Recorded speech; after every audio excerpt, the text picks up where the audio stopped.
We Europeans, as we're living on the old continent, we have to get used to what I would qualify as a 2.5 superpower world. The United States and China playing in the Premier League. Russia, major power, but second division. And that is a new geopolitical environment for us Europeans because we have grown used, and I would add too much grown used, to what we qualify as Pax Americana, a one superpower world under US leadership. And as we all know, rehab should follow addiction.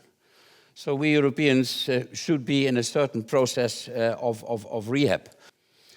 The United States of America, it was said already, polarized as never before.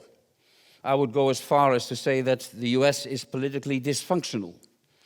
We have midterm elections this year in November, and they are about the survival of President Biden's internal political agenda.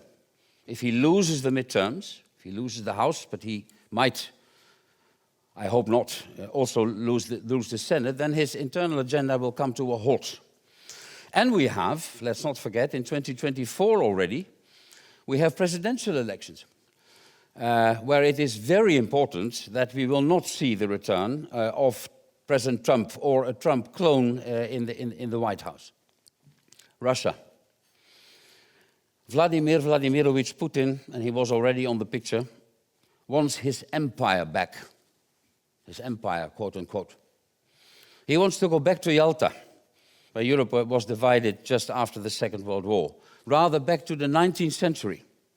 The big nations have spheres of influence. He wants the United States out of Europe. That is also his ambition and his goal in the present very dangerous Ukrainian situation. I have tried for tonight to draft a non-exhaustive, I underline, a non-exhaustive to-do list. First, further strengthen the euro. Not just on the basis of the classic and very valid argument that the euro, of course, is as much a financial monetary project as a political project, but also from a geopolitical perspective. I think the euro should stronger play a role on world markets as a reserve currency. Finish the capital market union and finish the banking union. Very important, I think. Second, be serious about vetting Chinese investments. In the United States, there is an organization, an institution called CFIUS, which checks and vets where the Chinese want to invest. And I think we could be a bit more serious in the European Union about areas, for instance, infrastructure, classic infrastructure, but also, perhaps more important, tech. The European Union passed the test on COVID. I mentioned the COVID Recovery Fund. I mentioned the possibility that the Commission can go and borrow money on the international capital markets, a sea change, in my opinion. And they now should also pass the test, and that's an important one, in the very serious crisis with Russia on Ukraine, where, as I said, European Union unity is not a given, and where on top of this all, unity with the United States of America is of the essence. And Putin, in that regard, has chosen an interesting tactical moment for his pressure on Ukraine. A new coalition in Germany, which is still a bit wrestling with how to take position vis-à-vis Russia and vis-à-vis Ukraine. And a French president who goes up for re-election next April. So I'm not going to say that there's a vacuum in European Union leadership, but we are close. I have two messages in closing. One, and that's in fact the conclusion, I cannot remember a moment in my career, and it's pretty long by now, when the bell for Europe and European unity is ringing so loudly as it is now.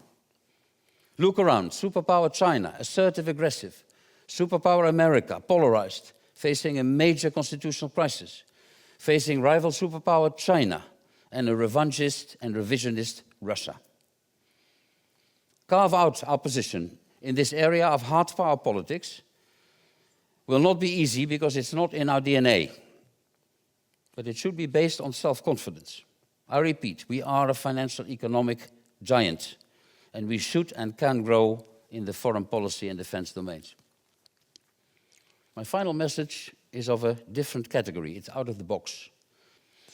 And that is my opinion that the challenges facing us are not the prerogative of the political class and the public sector alone. Substantial input from the private sector is still too modest, but is of the essence. There is too much operating in silos. Public and private are criticizing each other, usually behind closed doors and in the company of their peers. Corporate sector has sometimes a questionable reputation in politics, high bonuses, high variable remuneration. And in the boardroom, there is complaining about the limited horizon and opportunistic behavior of the political class.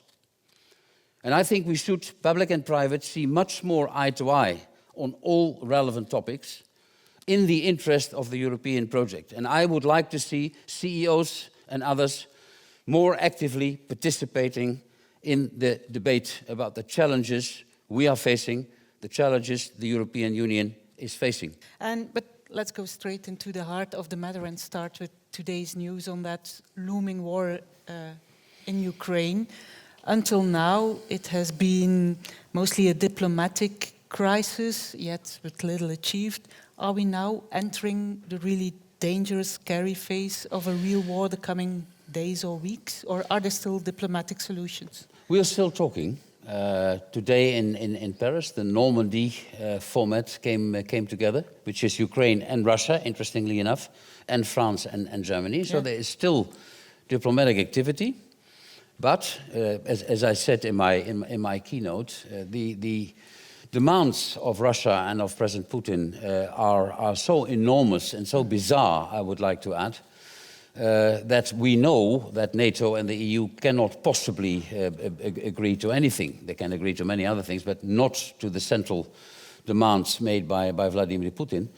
And he is so high up in the tree that, again, as I said, I repeat, how could he climb down without losing face? Where does he find a ladder, and how is he going to climb down? So you do expect military action? Well, it's a bit too much to say that I do expect, because I simply don't know. I can't look into Vladimir Putin's head at the moment. Neither can all of us. But I do consider this crisis and the situation as one of the most serious, if not the most serious crisis since the Second World War, where the risk for conflict is really very substantial.